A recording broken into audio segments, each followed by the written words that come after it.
everybody, and welcome back to my channel. As you can tell, I have a new accessory that I am going to make popular with all the ladies and some of the gentlemen too. And it's called I Sliced My Neck Open. So I have no voice and I have to be in bed rest essentially because I just got my spine roboticized, which basically just means I have a metal disc in my neck now, which is freaking cool. So because I can't actually leave my house for a couple of weeks, well, I can leave my house, but I can't drive, so where the hell am I gonna go? Because of that, I decided that I would go ahead and plan to do a chemical peel while I am homebound. You might have seen my previous video on dermaplaning, and that's one of the things that I did to prep for this. And as always, I was rocking my Sex Appeal by Sonia Rosselli. So this has AHAs in it, and it is a really great chemical exfoliant. So I've done that twice in the last week to prep for this. And then another thing that I was doing to prep for this peel was to use this little serum, which has 2.5% retinol, just to kind of make sure my skin was as even as humanly possible before I even got into the chemical peel. So that's what we're working with now, and let's get started.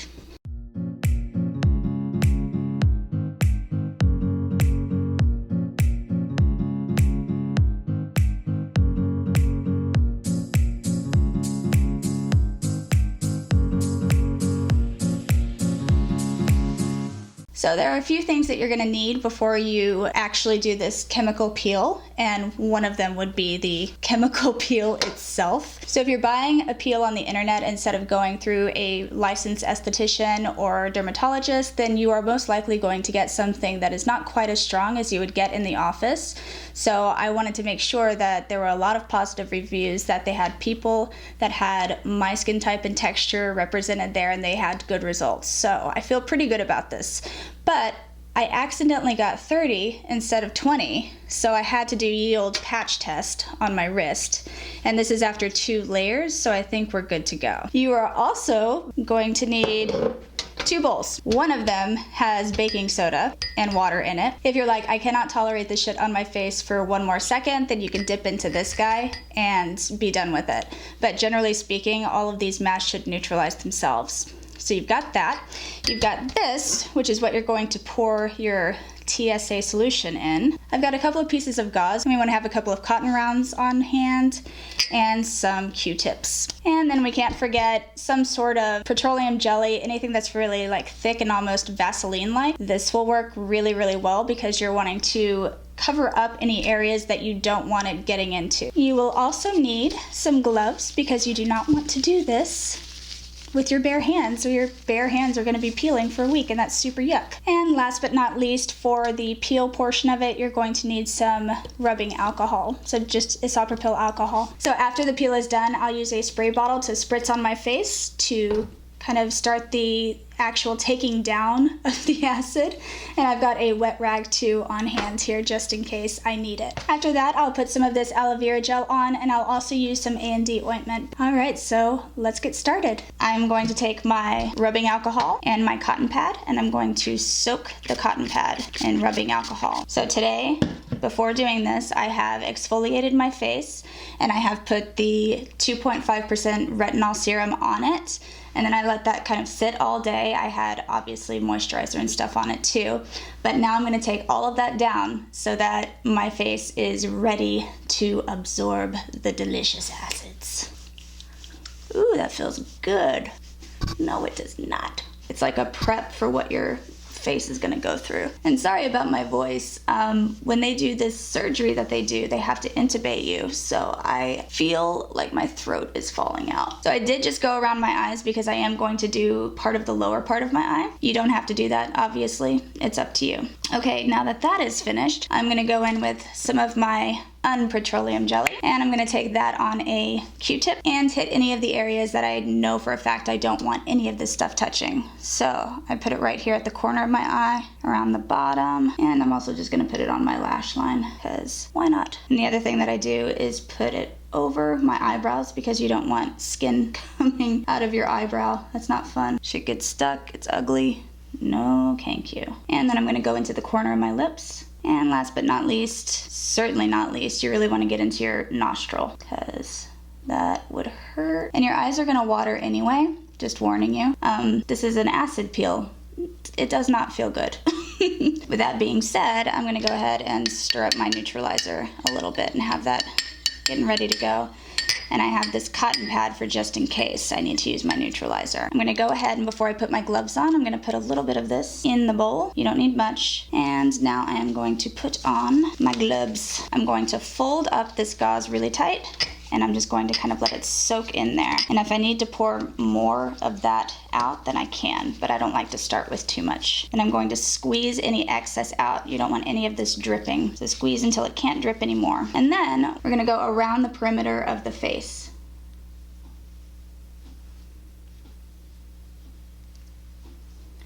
And I like to split up the areas in my mind. So the forehead is one section, and you want this to be really thin layers. The cheeks are another section. The jaw, because you don't want to put layer upon layer until you're ready to. The chin, and then the nose.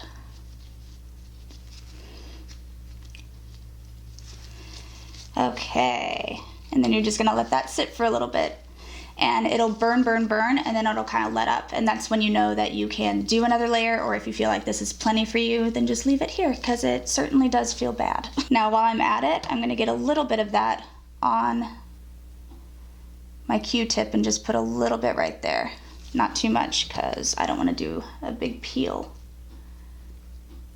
Alright, so it's starting to cool down a little bit. I'm going to go ahead and pour a little bit more in the bottom of my bowl. So my cheeks have already started to get a little bit frosty. I'm going to wait to see what I think about doing some more on the cheeks before I start tackling them, because I do see that it's a little bit splotchy in parts, so I want to make sure that I'm getting everything that I need to get. I'm going to go back and do the forehead again.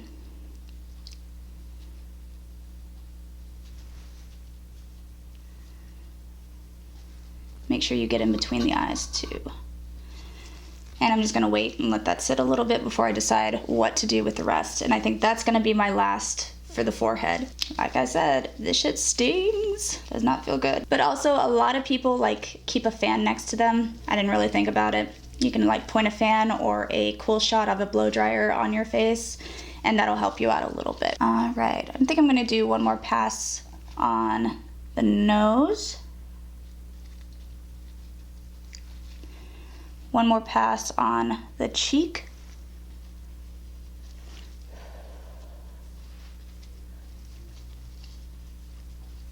Whew. And then I'm going to take a little down here.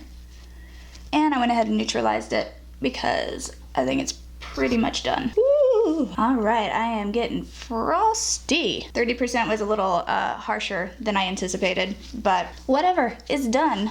And this is why it's always important to have that bowl of baking soda and water next to you, because, whew, good Lord. So I'm gonna spritz my face with water. Oh, that feels nice. I'm just gonna let that sit for a second.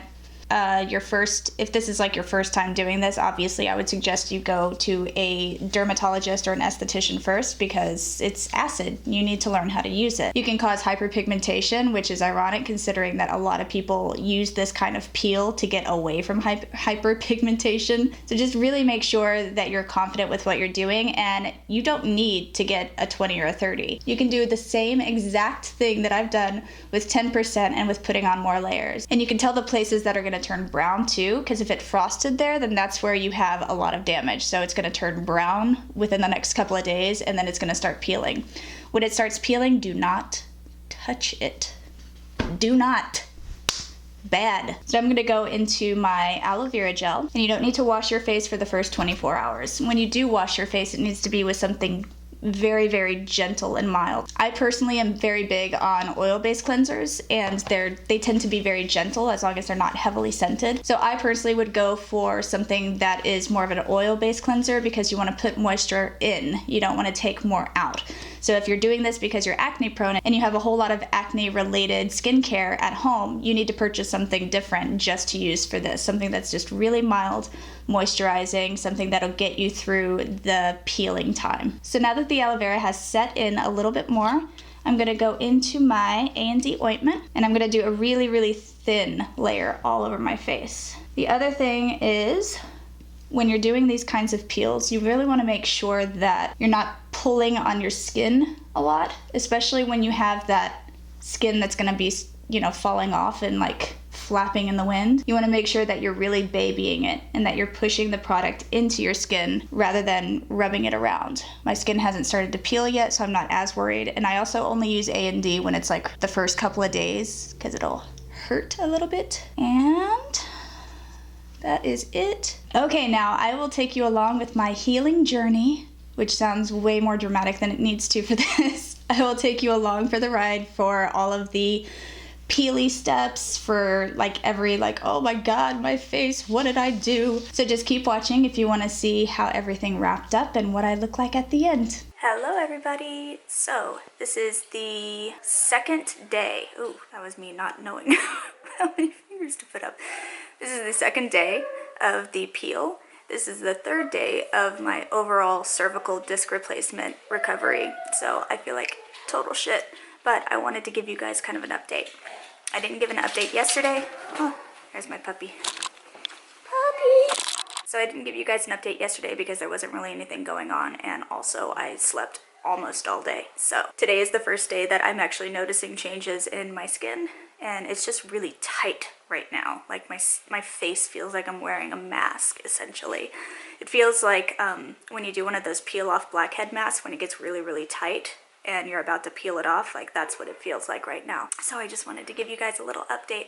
I feel like either tomorrow or the next day I'm gonna start peeling, and I already did peel a little bit on my nose. Excuse me. I already did peel a little bit on my nose, so I'm hoping that I get a little bit more peeling there because I definitely have some stuff that I would like to come out, but otherwise I think I'll get in front of a window for you. I don't know if you can tell, my skin is just really tight, and you can see all of this right here is darkened up, all right here is darkened up, all around my nose, my forehead where I get my little wrinkles is all tightened up right there. So hopefully I will get some good peeling going on the next hopefully I'll get some good peeling going in the next 1 or 2 days, and I'll start getting over the mask. I think I'm gonna keep doing this one, but just one layer, like once a month or once every month and a half. And I think that'll be good enough to kind of get me where I want to go as far as my recovery and as far as the way my skin tone is gonna look. So that's it. Tomorrow I have a baby shower to go to. So if I'm peeling by that point, I'm just gonna be like, let me touch your baby. I mean, the baby's not out yet, but whatever, you know, I can still make it creepy. All right, so that's it for now. Bye guys. Hello people. So as you can see, I've got my strong brace on. This thing looks so fucking insane, and it's got this little button that you can raise and lower the chin. So I'm looking pretty amazing. I wanted to show you guys the third day results of the chemical peel. So as you can see, I think I scratched myself when I was sleeping. So it looks like I peeled off a little bit before I was supposed to right there, probably from scratching. But the rest of it you can see is gonna start coming off pretty soon. I look horrible. I fucking feel horrible. But I wanted to show you guys what was going on. So, look at that. It feels like I have wax paper on my head, and I don't think you can hear it, but I can actually hear my skin moving. It's not cute. I don't like it. I'll see you tomorrow. Hello everybody, and it is day, oh shit, what day is it? 4? Is it day 4? Day 4 or 5? I think it's day 4. Day 4 of the TCA chemical peel, and I thought I'd show you what we're working with now. So I don't know if you can really tell. I'm trying to get in some good lighting, but I've got all of this right here that's wanting to come up, and a lot of that, oh, this is my yummy surgical incision, and all of that is irritation from having any sort of bonding chemical on my neck. My neck does not like any sort of Band-Aid, latex, anything. It doesn't enjoy it. And I still have that I apparently scratched when I wasn't paying attention.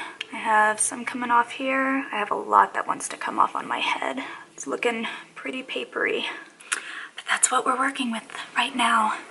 I could have probably done an extra layer, but I didn't want to go too hard because I didn't know how I would be feeling about this point. I think probably in another month and a half I will do another one. We'll see if I can spare the peel time. But yeah, so this is day 4, I believe. Not looking great, but getting there. This is the worst. That's just so nasty. And that's just from constant like peeling and having to remove. So it's just like I'm peeling my skin off. But now that I have the Tegaderm on it, it's not as unhappy. Alright, so that's it. See you later. Hello everybody, this is the last day that I am doing the chemical peel results. So I just wanted to kind of show you guys. I did skip quite a few days because all of them seemed to be exactly the same until I had no more dead skin on my face. I don't know how that works, but it totally does, I promise you. I think it just happened like so little at a time that I didn't notice at all that it was happening. So these are the results. I definitely can see a little change in my forehead wrinkles here and right here. And I did scratch a lot at this, guys, so I was not very good about that. I also see a lot of difference in the clarity right here. This little guy looks like he's getting a little bit better. Generally speaking, just like clarity of the tone of the skin. I definitely could use 2 or 3 more, I think, before I really get where I want to be. But in general, we're getting there. That was a good one. Anyway, that is my results. What are your results? Let me see. I want to see what you guys did and what kind of results you got. Did you do the 10% or did you go with the Big Mama 30%? I want to know. Tell me in the comments and link below to photos or videos if you have any. As always, you can find me elsewhere at OJolieXOX, and that's pretty much across the board, so that's Facebook, Twitter, Instagram, all of it. If you haven't already, please hit the subscribe button and be sure to click the little bell that's next to it. That'll just tell you when I release new videos, and I hope to see you again soon. Mwah! Bye!